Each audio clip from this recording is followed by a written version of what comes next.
করার জন্য এখানে আমি নিয়ে নিয়েছি 200 গ্রাম চিকেন। চিকেনটাকে আমি ভালো করে ধুয়ে নিয়েছি। এবার দিয়ে দেব 1 চামচ লেবুর রস। এই লেবুর রসের পরিবর্তে আপনারা ভিনিগারও দিতে পারেন। আর দিয়ে দিচ্ছি 1 চামচ আদা রসুন, এটা আমি ঘষে নিয়েছি।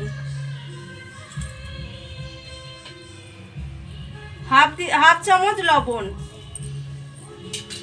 এগুলো দিয়ে আমি ভালো করে মেখে নেব। আর মেখে নিয়ে আমি এটাকে 1 ঘন্টা রেস্টে দেবো। 1 ঘন্টা হয়ে গেছে। এবার আমি দিয়ে দেবো হাফ চামচ গোলমরিচ গুঁড়ো। এবার দিয়ে দেবো একটা ডিম।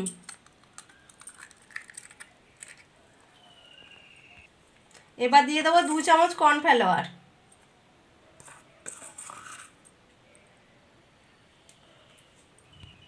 এবার আমি ভালো করে মেখে নেব। দেখুন কর্নফ্লাওয়ার দিয়ে ভালো করে মেখে নিয়েছি। এবার আমি গ্যাসে একটা ফ্রাই প্যান বসিয়ে নিয়েছি, তাতে দিয়ে দিয়েছি সরষের তেল। এবার তেল গরম হয়ে গেছে। এবার একটা একটা করে মাংসর পিস আমি দিয়ে দেবো তেলের ওপর।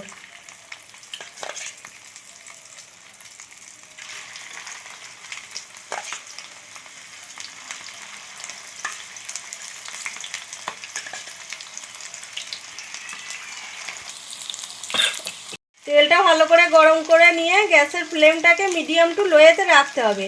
এবার চিকেনগুলোকে আমি একটা একটা করে উল্টে দেবো।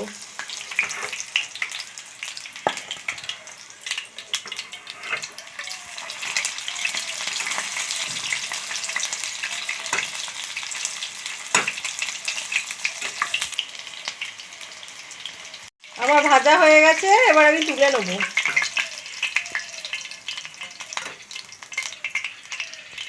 একটা বাটিতে নিয়ে নেবো 1 চামচ সয়া সস। এবার ওই চামচেরই 1 চামচ গ্রিন চিলি সস নিয়ে নেব। এটাও 1 চামচ নেব।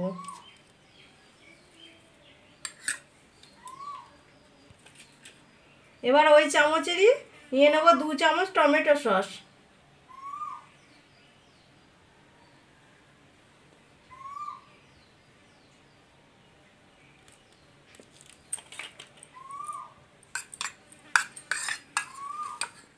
দিয়ে দেবো 5-6 কোয়া রসুন।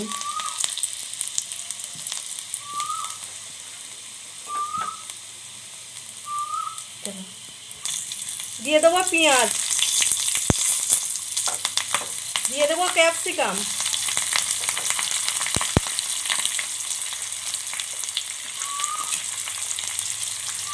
এগুলো একটু নেড়ে চেড়ে ভেজে নেবো। দিয়ে দেবো অল্প নুন। আমি 2-3 মিনিট এগুলো ভেজে নিয়েছি। এবার দিয়ে দেবো বাটিতে যে সসটা রেখেছিলাম, সেই সসটা আমি দিয়ে দেবো।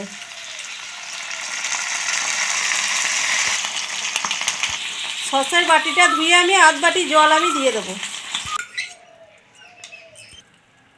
এবার দিয়ে দেবো 1 চামচ লেবুর রস। এবার দিয়ে দেবো 2টো কাঁচা লঙ্কা। এখানে আমি 1 চামচ কর্নফ্লাওয়ার জলে গুলে রেখেছি, এটা আমি দিয়ে দেবো।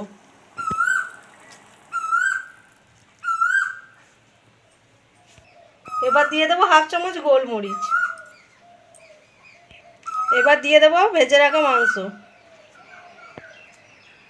এবার গ্যাসের ফ্লেমটাকে মিডিয়াম টু লোয়ে রেখে আমি 1 মিনিট ফুটিয়ে নেব। আমি 1 মিনিট ফুটিয়ে নেওয়ার পর দেখাচ্ছি। বন্ধুরা, আমার তৈরি হয়ে গেছে চিলি চিকেন। এই চিলি চিকেনটা আপনারা অবশ্যই বাড়িতে বানিয়ে দেখবেন এবং ভালো লাগলে আমাকে একটা লাইক, শেয়ার, সাবস্ক্রাইব করবেন।